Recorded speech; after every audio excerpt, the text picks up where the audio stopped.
Esta mañana, para los que van a vernos por las redes sociales, les saludamos desde aquí, desde Puerto Rico, desde la Iglesia Central de la Iglesia de Dios Valles de Bendición, que estamos ubicados aquí en el barrio Alto Nuevo del pueblo de Guaynabo, en Puerto Rico. Y esperamos que la palabra que hoy predicaremos sea de edificación como los demás domingos, y que la iglesia que está aquí reunida pueda recibir un aliciente del Señor, como aquellos que están en Francia, los que están en África, los que están en España, los que están en Chile, los demás países que nos ven. Yo sé que Dios los edificará con esta palabra, porque para Él lo hacemos y para la gloria de su nombre. Le invito a que usted vaya a la Biblia y se ponga de pie en reverencia a la palabra del Señor. Gloria a Dios. Nosotros nos ponemos de pie siempre que vamos a leer la Biblia, porque nosotros entendemos que la Biblia no es cualquier libro. Este no es Don Quijote de la Mancha. La Biblia es la palabra de Dios. Y como es la palabra del Señor, entonces tenemos que reverenciarla. Los niños pueden pasar por Lisaida, que ya va a estar en la parte de abajo. Allá abajo pues está todo preparado para que ellos puedan participar. Así que los padres pues pueden enviar a los niños para que vayan y con nuestra hermana Lisaida pues se gocen allá y aprendan la palabra del Señor en la planta baja. Amén. Gloria a Dios. Aleluya. Bien. Pues entonces honramos al Señor en el día de hoy con esta palabra. Mateo capítulo 14. Mateo capítulo 14. Perdón. Es que la referencia que voy a usar es Mateo 14. Pero le voy a dar lectura mejor a Hebreos capítulo 12. Perdón que me equivoqué. Gloria a Dios. Hebreos capítulo 12. Versículos 1 y 2. Hebreos capítulo 12, versículos 1 y 2. A los que nos siguen en francés, Hébreux chapitre 1, verset 1 et 2. Hébreux chapitre 12, verset 1 et 2. Amén. Lo leo a la gloria del Padre, del Hijo y del Espíritu Santo.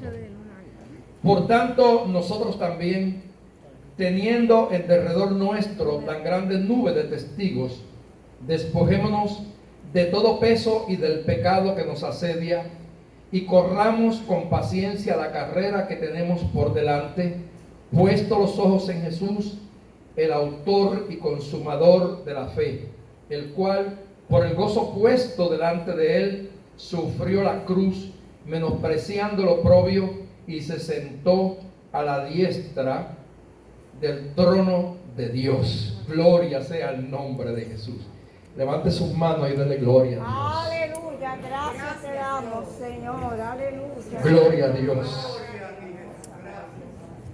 Gracias a Dios, gracias. Dele gloria a Dios, porque en el día de hoy Aleluya. yo le voy a hacer una pregunta, pero ya tengo la respuesta.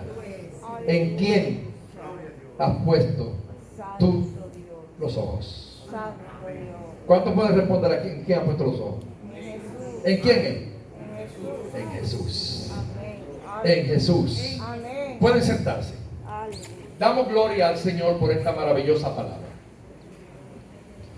Como dije ahorita, yo quiero utilizar parte de la experiencia que está registrada en Mateo capítulo 14 para entrelazarlo, relacionarlo directamente con lo que dice el escritor de la epístola a los Hebreos.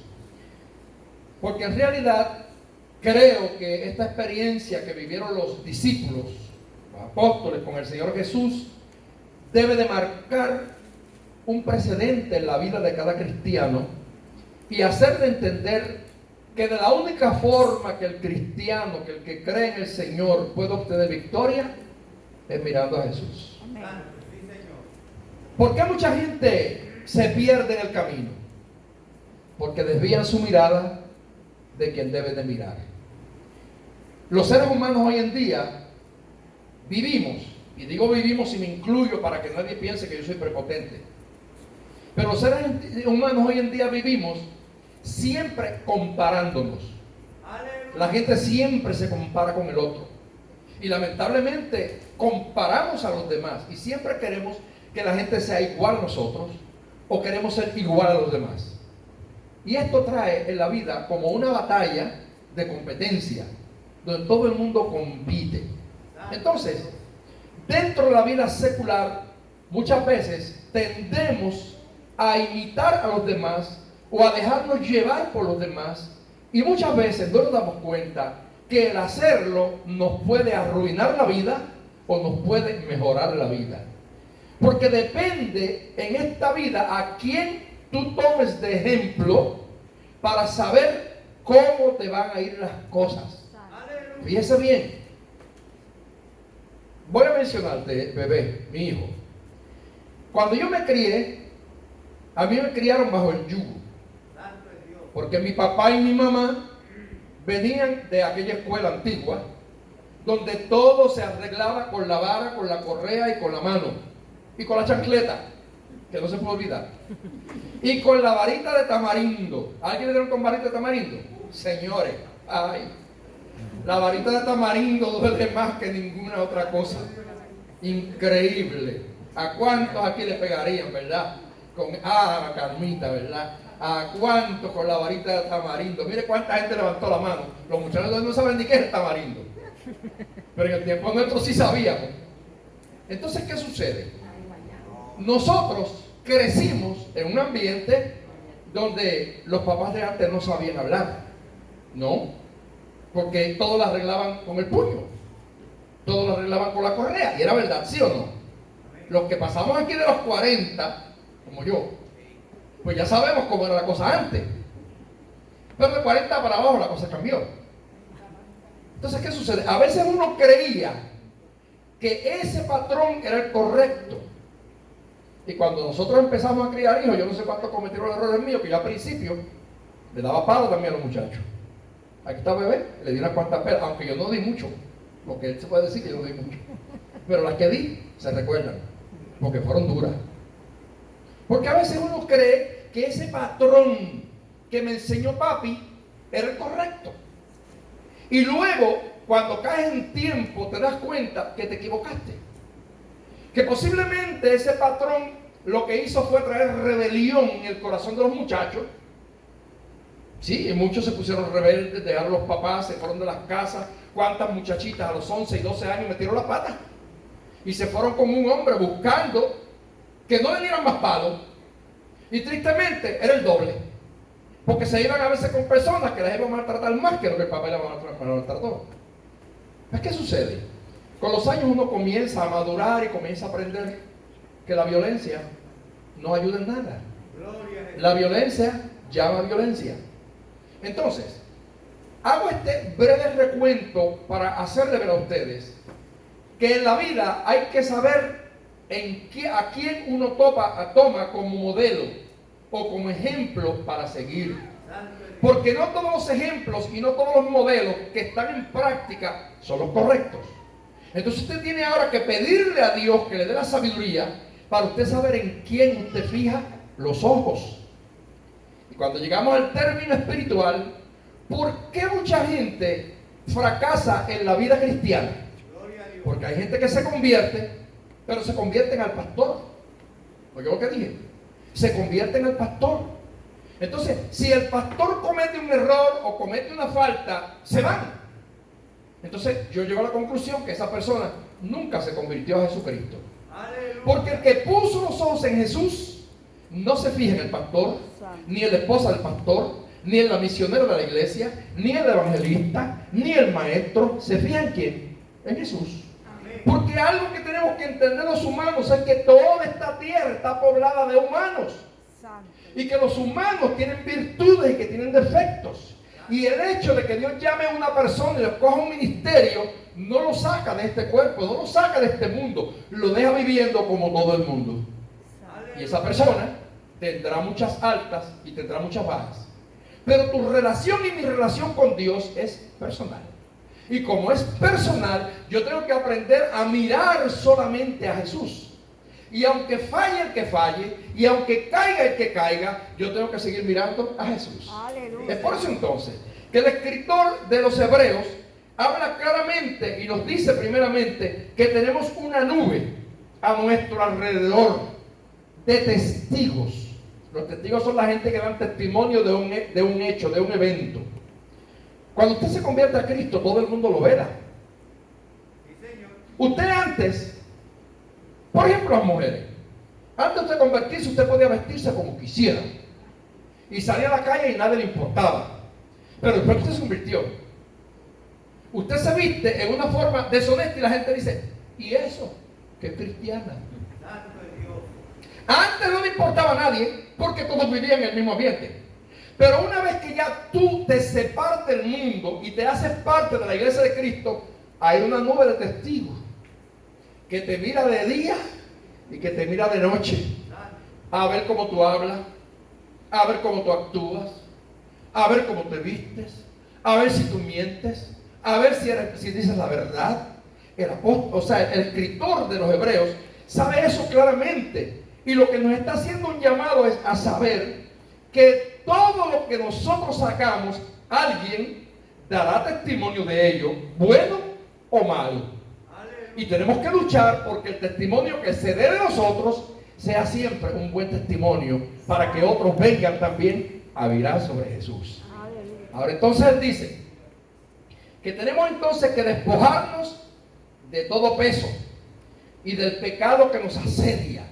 Despojarse es quitarse aquellas cosas que forman parte de nosotros, que están en nosotros y que se convierten en una carga, en un peso, y incluye el pecado, que es una carga grandísima.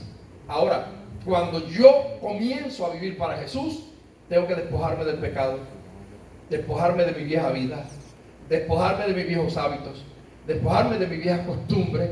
¿Para qué? Para que entonces podamos tener la paciencia que se requiere para correr esta carrera del Evangelio. Porque el Evangelio es una carrera. Tú te convertiste a Cristo. Desde el día que empezaste en el Evangelio, empezaste una carrera. ¿Y sabe qué dice el escritor? Que nadie es coronado hasta que no llegue a la meta.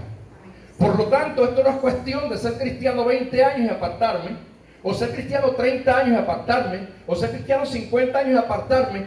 Tú recibirás la recompensa y la corona de vida eterna si perseveras hasta el fin. Porque es una carrera en la cual te están esperando, aleluya. Allá la gente en las Olimpiadas esperaban una hoja de laurel. Hoy en día la gente espera un trofeo o una medalla. Tú y yo esperamos una corona de vida eterna. Y por esa corona de vida eterna hay que luchar. Porque si la gente dejaba el pellejo corriendo en los estadios para recibir una hoja de laurel que es perecedera, ¿cuánto más tú y yo tenemos entonces que poner los ojos en Jesús y correr nuestra carrera del Evangelio sabiendo que al final tenemos corona de vida eterna? ¿Y sabe qué pasa? Que cuando la gente va corriendo en las pistas, algunos de los compañeros resbalan y se caen, pero tú no puedes pararte. Tú tienes que seguir corriendo.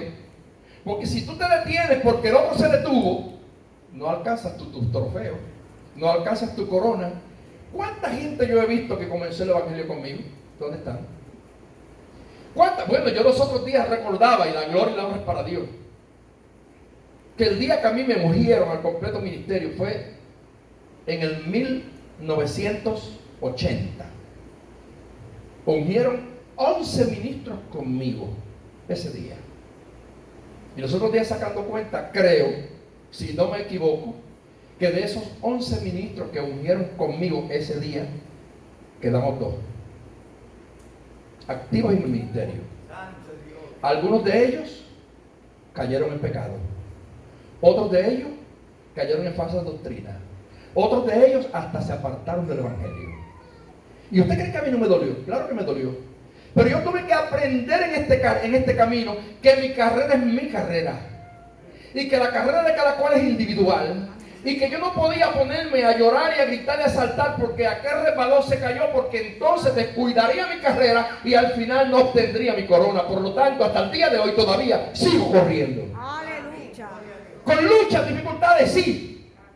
Con resbalones a montones, con tropezones a montones todo el día. Pero mirando al blanco de la soberana vocación que es Cristo Jesús, el Señor nuestro. Porque si yo pongo la mirada en el presidente de un concilio, o pongo la mirada en un líder religioso, o pongo la mirada en cualquier hombre, en el momento que ese hombre falle, yo también fallo. Pero si miro a Jesús, Jesús nunca falló. Nunca le encontraré falta. Porque la Biblia me dice a mí que Él fue tentado en todo, pero no pecó. Aún en las tentaciones, fue tentado en todo, eso dice la Biblia, no lo digo yo. Porque Él era humano, 100% humano. Pero Él no pecó. Así que aquí el escritor de Hebreos nos hace saber que hay que correr esta carrera con mucha paciencia. Porque no podemos desviarnos y los ojos tienen que estar puestos en Jesús, que es el autor y el consumador de la fe. Yo tengo fe porque Dios me dio fe. Santo Dios. Si Dios no existiera, yo no tuviera fe. ¿Por qué yo estoy aquí hoy? ¿Y usted? Por fe. Yo le pregunto a todos ustedes, ¿alguno de ustedes estuvo en el Calvario? ¿Verdad que no? ¿Alguno de ustedes fue a la tumba a verla vacía? No. ¿Alguno de ustedes vio a Jesús personalmente? No. Pero la Biblia me dice que son bienaventurados los que creyeron sin ver. Eso es fe. Yo no lo vi, yo no lo escuché físicamente, pero me basta con conocer su palabra. Y que su palabra, que es la verdad, y la Biblia que yo predico en el día de hoy me dice que Jesús murió, pero que también resucitó, que la tumba quedó vacía y que Él me hizo una promesa, como cantaba el corito de ahorita, de que Él volverá a las nubes del cielo a levantar a aquellos que ponen su mirada en Él. Así que en el día de hoy yo quiero aconsejar a todos mis amigos presentes y los ausentes que sepan que usted tiene que mirar a Jesús. Porque cuando tú no miras a Jesús, hay problemas en la vida. ¿Sabe qué dice la Biblia? En Apocalipsis 3:21, hablando de la iglesia de la Odisea: al que venciere, le daré que se siente conmigo en mi trono, así como yo he vencido y me he sentado con mi Padre en su trono. Fíjese bien, y el versículo de Hebreos que yo leí habla claramente diciendo que Él es el autor, el consumador de la fe, el cual por el gozo puesto delante, oyó, por el gozo puesto delante, sufrió la cruz. O sea, lo que yo debo entender entonces es que lo que motivó a Cristo a llegar al Calvario fue el gozo que Él sentía por saber que una vez que Él fuera crucificado, habría redención para toda la humanidad. ¿Sintió dolor? Sí. En Getsemaní tuvo que decirle al Padre: pasa de mí esta copa, porque era amarga, pero no como yo quiero, sino como tú quieres. El gozo que te sentía Cristo de saber que sería victorioso lo ayudó a que Él no pensara más en el dolor, que no pensara más en el sufrimiento, sino que pensara en la recompensa que vendría para toda la humanidad una vez que Él venciera la muerte. Así es que en el día de hoy tú tienes que poner por encima de todo, hermano, el gozo de tu salvación. El hecho de saber que tú vas a heredar la vida eterna, el hecho de saber que tú eres privilegiado en el mundo a llamarte cristiano, el hecho de saber que después de esta vida hay otra vida nueva, que es la verdadera vida, la vida eterna, el hecho de saber que tú serás liberado de este cuerpo mortal y que te traes un cuerpo semejante al de los ángeles, debe producir en ti gozo. Y cuando llegue la prueba, cuando llegue la tentación que quiera hacerte desviar tus ojos de Jesús, por el gozo que Él tenía, ese gozo de ayudarte a ti, a que tú sigas pensando: esto no va a durar para siempre. Pronto nos vamos. Pronto nos vamos. Pronto nos vamos. Y lo digo duro: pronto nos vamos. Porque la trompeta sonará. Así es que nosotros, Él menospreció al oprobio y se sentó a la diestra de Dios. Y ahora Él dice: todo el que venza también tendrá el privilegio de sentarse conmigo en mi trono, así como yo vencí y me senté con mi Padre. ¿Usted sabe lo grande que es pensar en eso? Que un jíbaro del campo, muchos de nosotros somos jíbaros aquí del campo, tal vez algunos se crían en ciudades, pero la mayoría saben lo que es patata y malanga y yuca y pana y de todo, ¿verdad que sí? En Venezuela no se puede decir jíbaro, porque el jíbaro en Venezuela es un traficante de droga, pero en Puerto Rico no, el jíbaro aquí es el campesino. Así que miren, campesinos como hemos sido todos, la mayoría, y saber que un día nos sentaremos al lado del Rey de Reyes, del Señor de Señores, en un trono de gloria, en un trono de gloria. Usted sabe que hoy en día, si usted ve un ángel de frente, hasta cae muerto de susto por la presencia gloriosa que tiene ese ángel. Y saber que nosotros estaremos juntitos con ellos, caminando con ellos, los veremos, no le tendremos temor, no, al contrario, estaremos juntos disfrutando de la eternidad, aleluya, adorando a nuestro Dios, aleluya, sentados como vencedores. Entonces, ¿qué ustedes creen? ¿Verdad que vale la pena luchar? Claro que sí. Por eso quiero ahora relacionar esta expresión con lo que pasa en Mateo 14. En Mateo 14 se relata un evento muy tremendo, Porque Jesús hizo un milagro. Multiplicó los panes y los peces. Le dio de comer a 5,000 hombres, sin contar las mujeres y los niños. Después que él termina de hacer ese milagro, sobraron 12 cestas llenas, que es otro mensaje que no voy a tocar ahora. Y Jesús se queda despidiendo a la multitud y le dice a los discípulos: vayan ustedes al otro lado. Ellos entonces entran en el mar de Capernaum, según lo dice Juan, y ellos van a cruzar hacia Betsaida, según lo dice el evangelista Marcos. Entonces, cuando ellos van de camino, el viento le era contrario, el mar se puso bravo, la situación se puso difícil para los discípulos en aquel momento, y el problema es que Jesús no estaba con ellos. Ahora, cuando Jesús no está presente, las tormentas de la vida como que aumentan, como que cogen fuerza. Pero cuando usted sabe que Jesús está presente, usted se conforta. En mi proceso, habían días en que mi carne, esta carne, le decía a Eliasín por la noche, cuando ya era la hora de dormir, le decía a Eliasín, mi carne le decía: no vas a amanecer vivo. Porque la condición que yo estaba, no vas a amanecer vivo. Pero de repente, el otro Eliasín, el del espíritu, el espiritual, me decía: mañana volverás a ver el sol, porque Jesús está aquí. Inmediatamente yo sentía ánimo, yo sabía que Jesús estaba allí. Y cuando mi fe como que quería como tambalearse, yo volví a sentir que su presencia estaba a mi lado. Cuando Jesús no está, la barca se hunde. Cuando Jesús no está, la tormenta te turba. Pero cuando Jesús está presente, tú estás tranquilo. Yo estoy tranquilo. Entonces, mis queridos hermanos, ahora Jesús envía a los discípulos en la barca al otro lado. Y la Biblia dice que a la cuarta vigilia de la noche, y voy a explicar un poquito para los que no saben a qué se refiere esto. Allá en Palestina, en el oriente, las noches se dividían en 4 vigilias. Una vigilia es una velada, o sea, donde la gente estaba velando. La primera vigilia era de las 6 de la tarde a las 9 de la noche. La segunda vigilia de las 9 de la noche a las 12 de la medianoche. La tercera vigilia de las 12 de la noche a las 3 de la mañana. Y la cuarta vigilia de las 3 de la mañana a las 6 de la mañana. ¿Por qué se dividía así la noche? Porque los pastores que cuidaban las ovejas tenían que turnarse, como se diga. Ellos tenían, algunos dormían 3 horas, velaban 3, otros velaban 3, y así se turnaban, porque la noche era larga. En esas noches frías tenían momentos que tenían que descansar, y a veces los pastores trabajaban hasta en equipo, no se iban uno solo, porque a veces el león, o venía el oso, o venía cualquier animal salvaje en cualquier momento de la noche a atacar a las ovejas. Entonces los pastores tenían que velar. Ahora, a mí me llama mucho la atención por qué la Biblia resalta que es a la cuarta vigilia de la noche, escuche bien, donde Jesús se le va a aparecer. Ellos salen en el atardecer porque Jesús se queda despidiendo a la multitud para que se vayan a su casa. Ellos se van en la barca y Jesús se queda acá en la tierra. Se va luego él a orar. Escucha bien, esto a mí siempre me llama la atención porque la Biblia dice que Jesús se va al monte a orar. La oración es una parte esencial en la vida del creyente. Un cristiano que no ora es un cristiano que se muere espiritualmente, porque dicen que la oración es el oxígeno del alma. Hoy en día hay una modalidad donde hay una serie de predicadores modernos que dicen que ya no hay que orar. Porque ellos dicen que orar es creer lo que ya Jesús hizo. Entonces viven como quieren, actúan como quieren y después se paran a predicar y no oran. Porque ellos dicen, no, ya yo no tengo que orar porque ya Jesús oró por mí. Sin embargo, la Biblia me dice a mí que Jesús, que es el Hijo de Dios, oraba.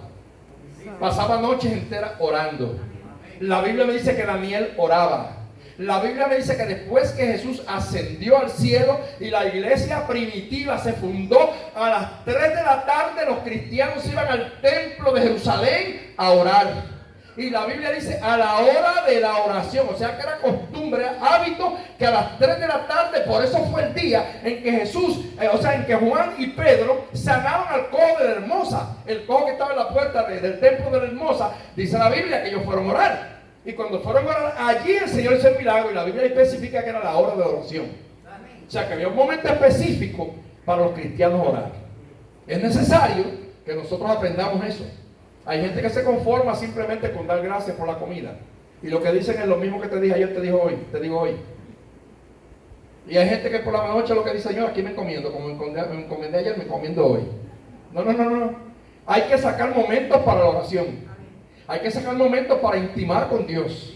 Hay que sacar momentos para derramar el alma ante la presencia de Dios. Y el cristiano que me venga a decir a mí en el tiempo de hoy que no hace falta orar, yo le digo, arrepiéntete y nace de nuevo. Porque Cristo me dio el ejemplo, porque los apóstoles me dieron el ejemplo y porque verdaderamente la oración sostiene el alma. La oración cambia todas las cosas. ¿Cuánto me alegré yo esta mañana que llegué tempranito y cuando llegué a las 7 ya Virgilio estaba llorando? Ahí en esa esquinita. Y todo el que quiera venir los domingos, Virgilio de las 7 está aquí en el templo o antes. Tempranito abre el templo y viene a orar aquí. El que desee venir a orar, pues debe venir a hacerlo. Y eso es necesario. Porque cada cristiano es responsable de su relación con Dios. Usted no puede orar solamente cuando viene al culto porque lo encomiendan tal día a orar. Usted debe de orar devocionalmente. Tiene que tener un hábito, costumbre de hablar con el Señor, de presentar sus cargas, las suyas, las de los suyos, la de la iglesia, la del mundo, para que Dios tenga misericordia. Porque la Biblia en todo momento, mire, como yo decía un día predicando, dice la Biblia, bien lo he buscado, nunca dice predicar sin cesar, nunca dice cantar sin cesar, nunca dice danzar sin cesar, pero sí dice orar sin cesar. Eso está en la Biblia, orar sin cesar. O sea que la oración es muy importante. Entonces Jesús se va a orar. ¿Por qué? Porque él sabía que el cristiano depende de Dios y que la fortaleza de Dios es la única que nos ayuda a soportar las tormentas de la vida. Así que ahora los discípulos están en esa batalla porque el mal le era contrario. Y esto lo voy a utilizar, fue algo literal, pero lo podemos utilizar también en el sentido figurado. ¿Cuántas veces en nuestra vida el viento nos es contrario? El viento nos es contrario. Yo le puedo hablar de esto, ¿sabe por qué? Porque yo he montado muchas veces en barco. Y recuerdo que un día venía de una isla llamada Lago Naf, en Haití. Mira, hermano, y el viento se hizo contrario. O sea, contrario significa que la barca va en esta dirección y el viento le da de frente. Lo bueno es cuando el barco va para allá y el viento le da por detrás y el viento ayuda a empujar la barca. Pero cuando el viento viene de frente es todo lo contrario, porque los motores hasta se calientan y la barca va luchando en contra de esa corriente. Y yo recuerdo que yo venía del Lago Naf, hermano, y yo en algunos momentos de mi vida me he sentido al borde de la muerte, y esa fue una. Mire, se nos llenaba el barco de agua y la gente tirando agua para afuera, y gente se desmayaba y la gente vomitaba y la gente lloraba, y todo el mundo, hasta los brujos, se volvieron evangélicos allí. Todo el mundo orando y todo el mundo clamando a Jehová. Sí, estaba como en el tiempo de Jonás cuando iba para Tarsis. Todo el mundo invocando a su Dios. Y yo muerto la risa. Y la gente pensaba que yo estaba loco, pero yo no sé si es un defecto que tengo. Cuando estoy en peligro me da con reírme. Y yo muerto la risa.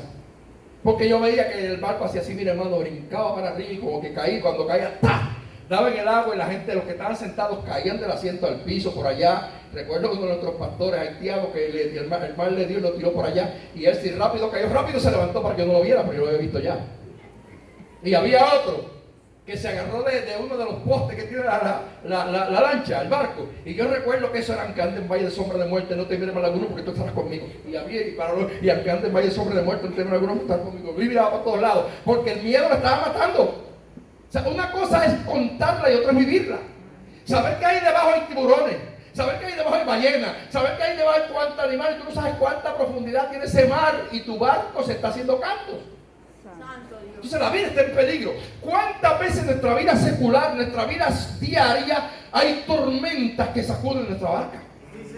Problemas familiares, problemas con los hijos, problemas con los cónyuges, problemas en el trabajo, que a veces sentimos que la barca se nos está cayendo en canto. Aleluya, pero en ese momento, ¿sabes qué hay que hacer? Saber que Jesús te está mirando.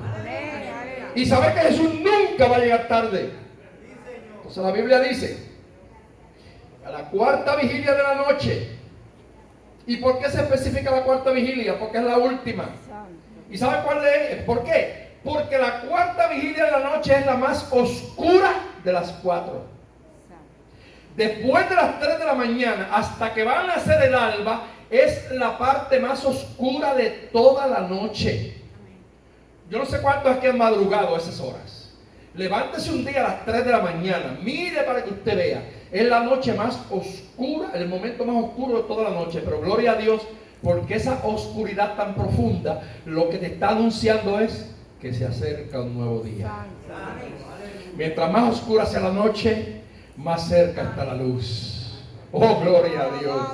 Y mientras hoy vivimos en este momento de oscuridad, donde el mundo está inmerso, está sumergido, está metido totalmente en unas tinieblas espirituales, tinieblas sociales, tinieblas religiosas, políticas. El mundo está en esa tormenta que no sabe ni qué hacer. Se acerca la iglesia, la luz. Se acerca la luz. Se acerca el rapto. Se acerca la venida del Señor. Hermano, paciencia, un poquito más que Jesús está de camino. Mientras los discípulos están allí batallando en esa hora, a la 4:00 de la noche, cuando ellos creen que van a perecer, Jesús ya venía de camino.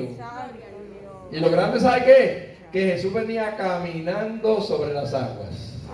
Esto no es normal, porque la fuerza de gravedad para todo para abajo.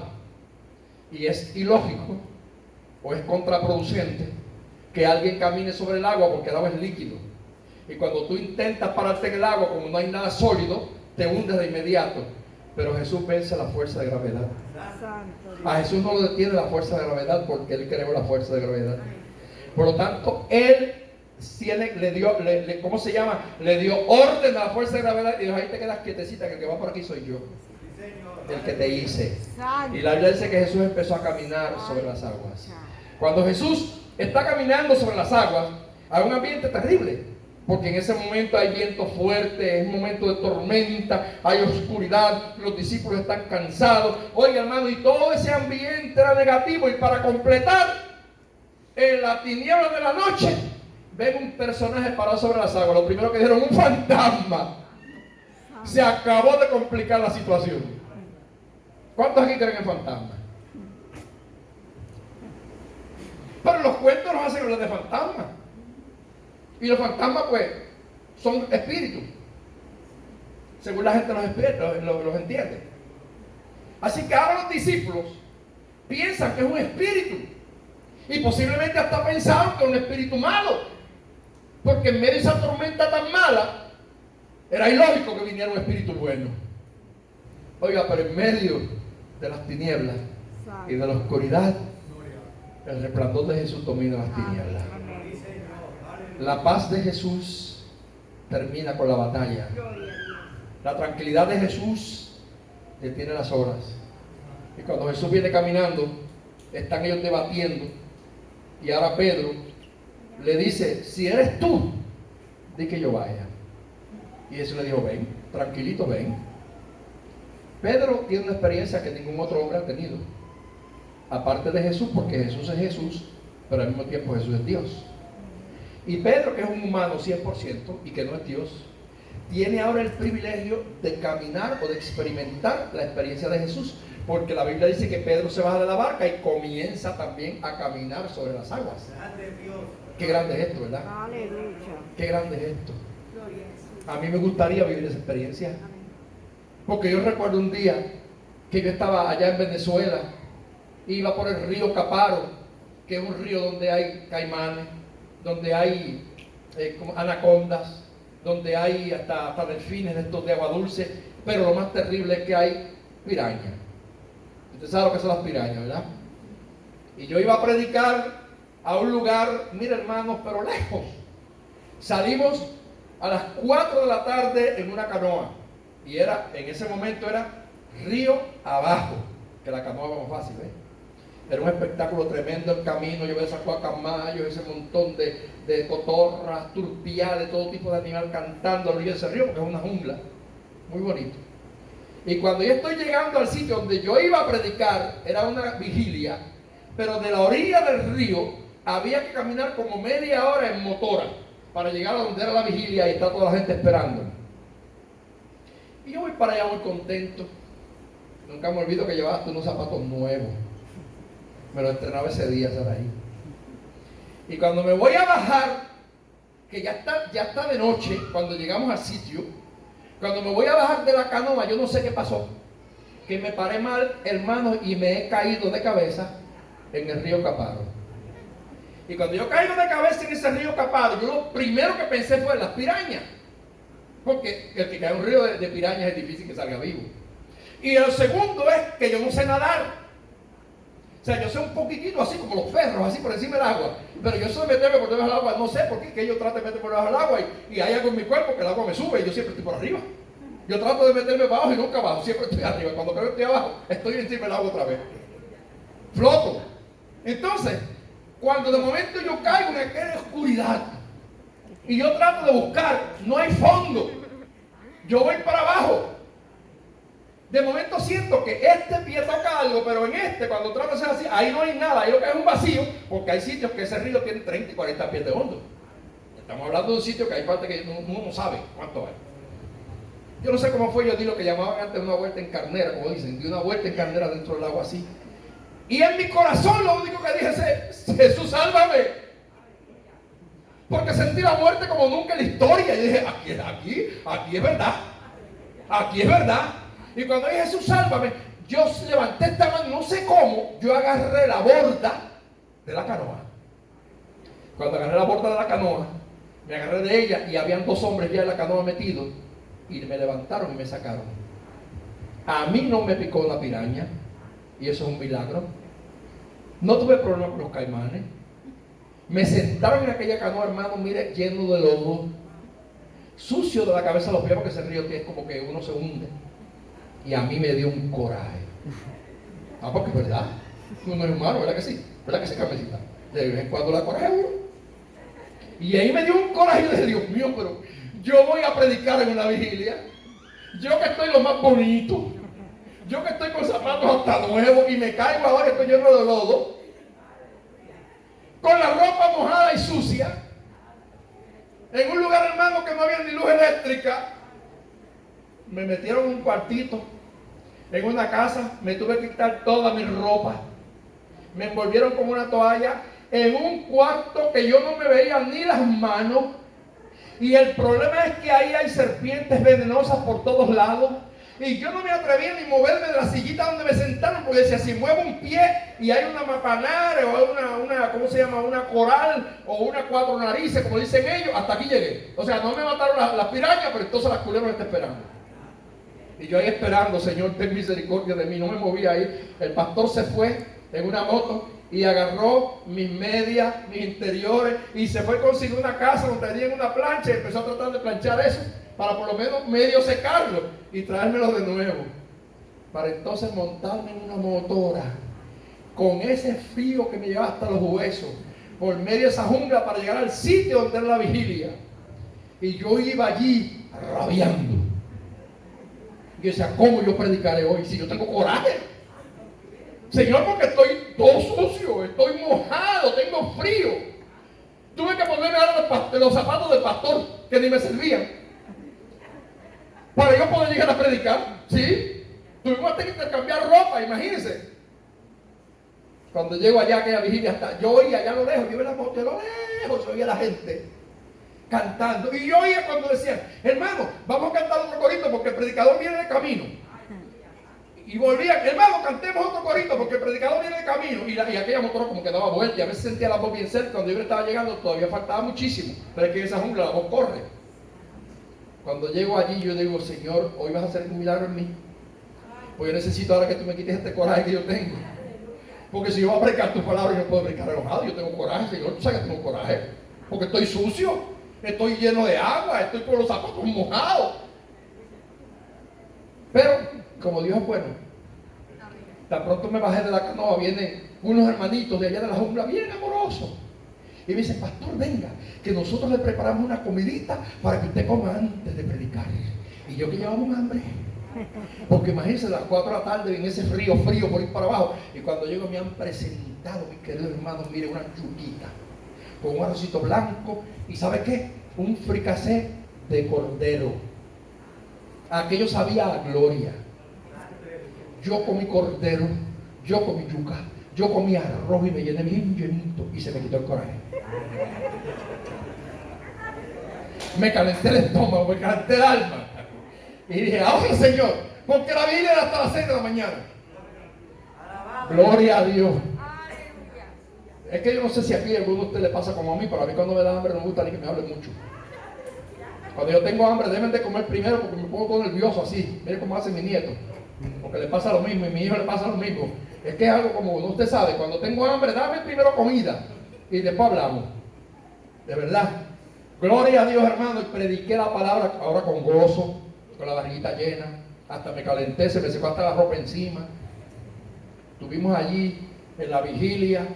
A las 12 y pico de la noche ellos hicieron una parada para que entonces la gente comiera, pero como ya había comido, pues entonces no, pues ya ahora regresar otra vez al Limoncito donde yo salí. Llegamos, ¿sabe qué hora? A las 5 de la mañana del otro día. La noche entera otra vez. Ahora lo contrario, porque cuando íbamos río abajo. Ahora vamos río arriba. Luchando contra el mal tiempo, luchando contra la corriente. Pero Dios es fiel. Amén. ¿Verdad que Dios es fiel? Amén. Entonces, hay momentos en la vida en que las tormentas llegan y que el viento es contrario. A veces tú planificas para hacer las cosas y las cosas te salen al revés. Y tú dices, Dios mío, pero si yo lo planifiqué todo bien al pie de la letra, ¿y por qué me salió así? Simplemente es porque Dios quiere que a través de tu tormenta tú veas su presencia. Amén. Él quiere mostrarte su poder. Él quiere que tú sepas que no hay nada imposible para Él y que eso que aparentemente es devastador, que es negativo para ti, Dios lo va a utilizar para que tú aprendas a caminar sobre las aguas. Para que tú aprendas a ver la mano de Dios obrando en lo imposible. Porque caminar sobre las aguas es imposible. Ahora Él te hace un llamado a que tú no quites los ojos de Él. Porque la Biblia me dice a mí que después que Pedro comienza a caminar, de momento, fíjese bien, puso su mirada ¿en qué? En las olas. Puso su mirada en el viento. Empezó a hacerle caso a los truenos. Empezó a mirar los relámpagos. Mira, hermano, y eso, todo eso es simbólico. Eso fue real, pero hoy en día es simbólico. Porque mire, mis queridos hermanos, mientras a veces usted esté en esta batalla, el cielo truena, cae centella por los cuatro lados, el viento te sopla que te quiere sacudir y quiere que te hundas en el agua. Pero yo te digo en el día de hoy, hermano que estás aquí, hermano que me está viendo por las redes sociales, querido hermano, mientras tú mires a Jesús, tus pies estarán en lo sólido. Aunque debajo de ti haya un océano profundo. Mire, le cuento el testimonio y mi esposa es testigo. La iglesia local ya lo he escuchado. Yo fui otra vez, en otra ocasión, a otro lugar, también allá en la jungla. En esa ocasión Candy me acompañaba. Y fuimos a visitar un templo bien lejos del lugar donde nosotros teníamos la casa. Llegamos allá, nos gozamos en el culto. Y cuando vamos a salir, como a las 10 de la noche, para regresar a nuestra casa, tenemos que correr más de una hora en canoa, río arriba. Y allá en esa jungla, pues se le pone un motor a la canoa, y del motor se conectan unos cables para poner un foco y poder alumbrar el río de noche. Pero cuando se acaba el culto que nos montamos en la canoa, se funde el foco. Ahora, ¿cómo usted va a viajar en un río, en una jungla, donde a la mano derecha hay árboles que tienen 40, 50, 60 pies de alto y a la mano izquierda lo mismo, y que todo se pone oscuro como boca de lobo, que usted no se ve ni las manos? Y Candy lo único que decía, ay pai, porque ella me dice a mi cariño pai, ¿verdad? Aunque soy su esposo, me dice pai. Y mire, yo me senté en el piso de la canoa y senté a Candy entre mis piernas y le puse mis manos así por la cintura para aguantarla, porque yo sé que ella estaba temblando del miedo, porque no nos veíamos ni las manos. Yo cerraba los ojos y era igual que tenerlos abiertos. No se veía luz, nada en aquella jungla.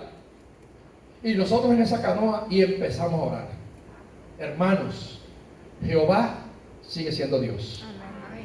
De repente, no tenemos explicación, en el cielo comienza a haber una tormenta eléctrica. Y comienzan a surgir relámpagos, sin trueno, eran relámpagos, sin lluvia, sin viento, sin trueno, solamente relámpagos. Y cada vez que pasaba un relámpago, veíamos el río como si fuera una avenida, como si fuera el Expreso de las Américas. Se veía clarito el río y eso era relámpago sobre relámpago. Y Dios hizo que todo el tiempo, mientras íbamos en esa canoa, en esa jungla, río arriba, contra el viento, o sea, contra la corriente, llegamos a nuestra casa. Llegamos a nuestra casa como a las 11:30, 12 de la noche, sin percances, sin problemas, sin chocar con nada, sanos y salvos. Y tan pronto nosotros bajamos de la canoa, ¿verdad, Candy? Tan pronto bajamos de la canoa, se acabó la tormenta eléctrica. Se suspendieron los relámpagos del cielo. Es que Dios en medio de la tormenta tiene rayos para alumbrarte el camino y que las tinieblas no te hundan. Es que Dios en medio de los truenos, su voz sonará más fuerte que el trueno, dándole orden al mar que se calme. Gloria a Dios para siempre. Pero tú tienes que mantener tus ojos puestos en Jesús. Ahora Pedro comete el error que en medio de esa tormenta y viendo el milagro que Dios ha hecho ya con él, que va caminando sobre las aguas, se puso a mirar lo que no tenía que mirar. Querido hermano, en esta mañana no mires a tus problemas, no mires a tu situación económica, no mires a la crítica, no mires al coronavirus. Todos estamos en medio de este mar, estamos todos en una barca y estamos todos rodeados por una tormenta. Pero lo que no se nos puede olvidar es que Jesús está con nosotros. Amén. Y que mientras yo mire a Jesús, vamos para adelante. Amén. Yo escuchaba antier un video que me enviaron, que me estremeció el alma. Porque ahí me mandaron de Ecuador un video donde hay una lista de pastores tan grande que han muerto, pero una lista, hermano, y yo empecé a contar y yo terminé de contar, porque son tantos los pastores que murieron, que han muerto por el coronavirus. En Estados Unidos habían muerto, al principio, en el primer mes, habían muerto más de 125 solamente en Nueva York, pastores. Hoy en día hay unos cuantos, incluyendo un familiar de mi esposa que es pastor y está muy mal con el coronavirus, allí en Estados Unidos.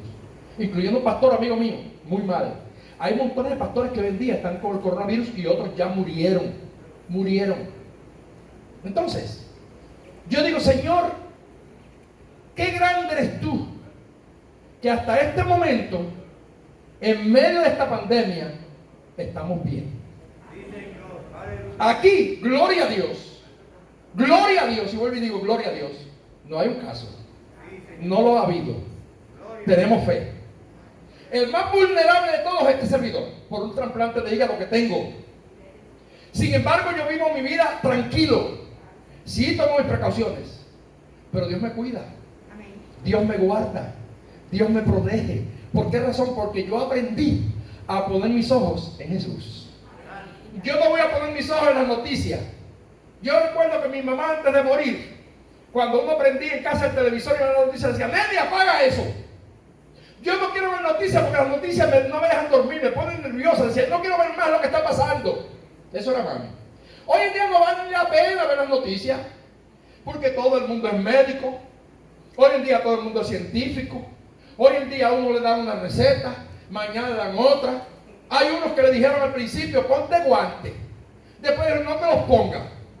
Ponte mascarilla. Otro dijo: no hace falta porque eso es lo que tú respiras y que te vuelve y te mata. Mire qué cosa. Entonces, usted no sabe qué creerle. ¿Sí? No abrace. Otro abraza, que eso no hace nada. ¿A quién le creemos? Pues yo le creo a Jesús. Porque mi vida está escondida en Jesús. Y porque yo no me voy de esta tierra hasta que Él ordene. Amén. Amén. Y que yo voy a hacer lo que me toca hacer como individuo. Yo voy a hacer lo que me toca hacer como ciudadano. Pero el día que me toca, me toca. Y el día que te toca, te toca. Y en medio de esta pandemia yo he visto a Dios. Que varios de los pastores de nuestra misión a nivel internacional cayeron con el coronavirus y ni uno ha muerto. Dios los levantó toditos y están todos otra vez ya ministrando y predicando en los templos, incluyendo a mi hermano Juan Tomás de allá de Azua en República Dominicana, incluyendo al presidente de la misión nuestra en Haití, incluyendo al pastor Yaniel, otros de los líderes de nuestra misión allá, hermanos, y otros más que me voy a mencionar hoy. Han caído con el coronavirus, han estado graves, enfermos, pero Dios los levantó, los puso de pie. Gloria a Dios. ¿Sabe por qué? Porque cuando tú miras a Jesús, cuando tú mantienes tu mirada en Jesús, no importa que el barco se caiga en pedazos, no importa que los vientos sean fuertes, no importa importa que los truenos suenen fuertes, no importa que el relámpago aparentemente te va a quemar, Dios está presente en tu vida. No quites tus ojos de Jesús. Santo Dios. Gloria al Señor. Alabado Dios. Así es que, mis queridos hermanos, hay tormentas en la vida bien difíciles, pero Dios siempre se glorifica. Amén. No todas las tormentas son iguales. Aquí está el caldo de testigos de un milagro que Dios hizo con nosotros en Haití. Y lo pongo porque él estaba de testigo. Una vez estaba en un lugar en Haití llamado Lomón. Y en Haití había revolución. Y nosotros nos fuimos en un camión y llegamos a ese sitio llamado Lomón. Éramos un grupo de 20 personas que andábamos, ¿verdad, Carlos? 20. Como 20 éramos aquel grupo. Y llegamos allá a Lomón. Teníamos que salir un día para la capital. Y cuando íbamos a salir, declararon una huelga nacional, un paro nacional. Y ya no había que regresar, los camiones no subían, no bajaban, y nos quedamos nosotros en ese monte allá.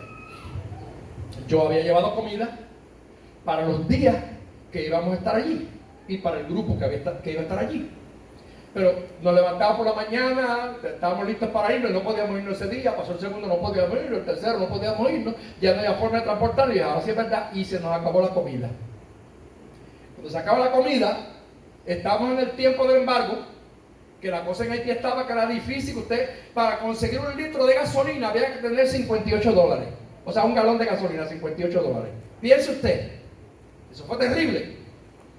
Yo no sabía qué hacer, porque tengo un grupo que anda conmigo, más los haitianos que están allí, los pastores que viven al lado de la iglesia, los miembros de la iglesia que vienen a comer, y el Carlos sabe, cuando nosotros vamos allá a los campos, si nosotros somos 5, hay que hacer comida para 40, porque todo el llega y todo el que llega, come.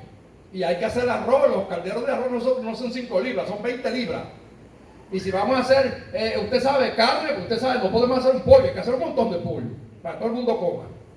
Y yo compro el arroz por habichuela, el arroz por saco y la habichuela por saco, porque hay que hacerlo así. Y se lo acabó todo. Y yo le dije al grupo, bueno, quédense aquí en la casa, porque para mí eso es una tormenta. Yo soy el líder del grupo, yo no sé qué hacer, no tenemos comida. Esa gente depende de Dios y depende de mí. Y le dije, quédense aquí que yo voy a ver qué hago. Y me tiré caminando por ese camino de tierra, por aquel lodo, por ahí para allá. Y llegué a la casa de una hermana misionera.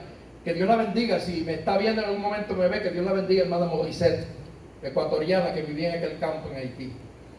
Y yo llegué a la casa de hermana Morissette.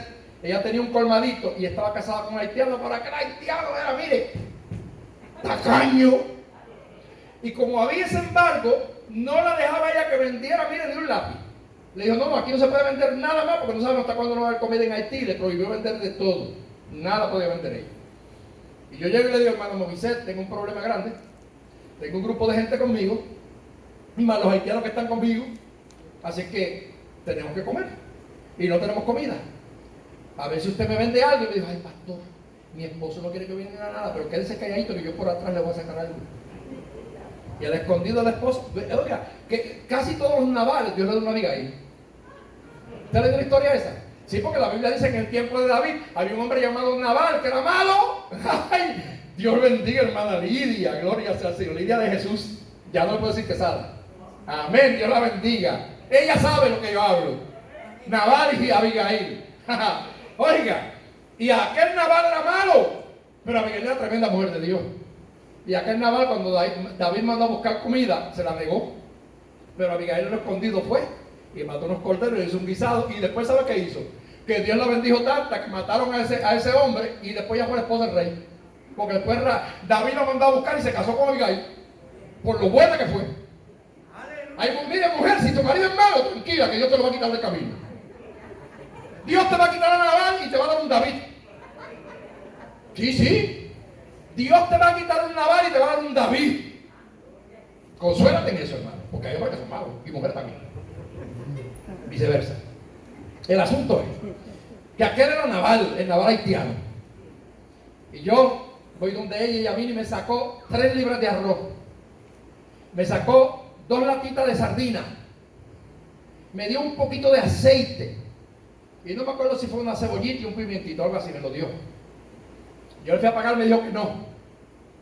Yo agarré aquello y yo venía por el camino, Señor, ¿cómo va a comer tanta gente si hay más de 20 en la casa, para este poquito de comida. Pero yo tengo fe. Y yo pongo mis ojos en Jesús. Y yo aprendí a depender de Él.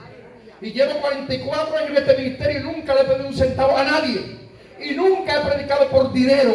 He predicado por gracia. Pero nunca me he acostado sin comer. Y aquí está él, así mi hijo de testigo, que crié mis 3 hijos. Y nunca en mi casa faltó nada. Nunca nos acostamos sin comer, porque Dios siempre nos dio. Porque cuando tú pones tus ojos en Jesús, Él no te falla. Pero hay gente que está predicando por dinero, y como tiene los ojos puestos en el dinero, cuando el dinero falla, ellos también fallan. Entonces, yo recuerdo que me metía en la cocina, que es así, piedras y carbón, un anafre y carbón.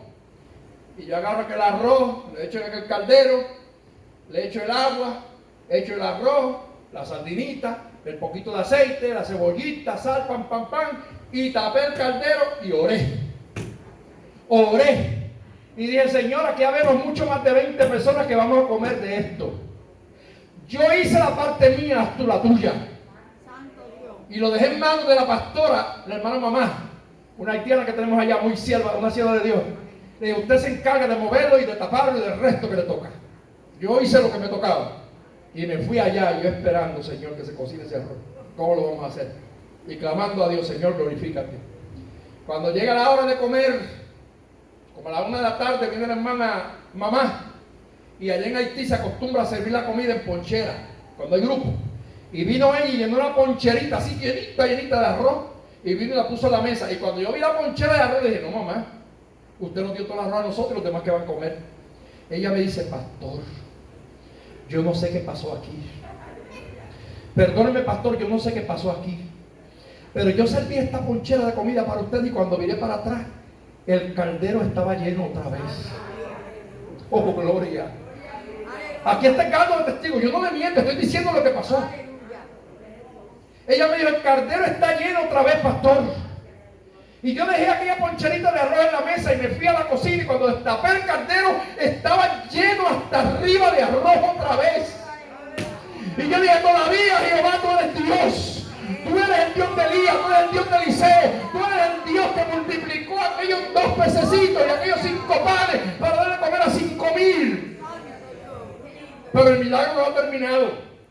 Comimos nosotros, comieron todos los que habían allí. Y nos fuimos para el culto. Y cuando se acaba el culto por la noche, yo veo un montón de los miembros de la iglesia en el patio del templo, cada uno con un plato lleno de arroz. Y yo le digo, mamá, ¿y usted consiguió arroz de nuevo? Usted volvió a cocinar y me dijo, pastor, yo no sé qué pasó aquí. Pero cuando se acabó el culto y yo vi para allá, el caldero estaba lleno otra vez. Oh, gloria a Dios, ese es el Cristo que yo le sirvo. Ese es el Dios que está aquí en esta iglesia. Este es el Dios que hasta el día de hoy nos ha fortalecido. Este es el Dios que en medio de la pandemia nos ha cuidado del coronavirus. Este es el Dios que en medio de huracán María nos guardó la vida. Este es el Dios que en medio de los terremotos nuestras casas están de pie. Este es el Dios que no importa lo que pase, está de frente. ¿Por qué? Porque Él te dice hoy, pon tus ojos sobre mí. Yo te pregunto hoy, ¿sobre quién tú tienes los ojos puestos? ¿Sobre tu jefe? Te va a fallar. Sobre tu vecino te va a fallar. Sobre tu esposa te va a fallar. Sobre tu hijo te va a fallar. Sobre mí te va a fallar. Pero si los pones sobre Jesús, Él es el autor y el consumador de la fe.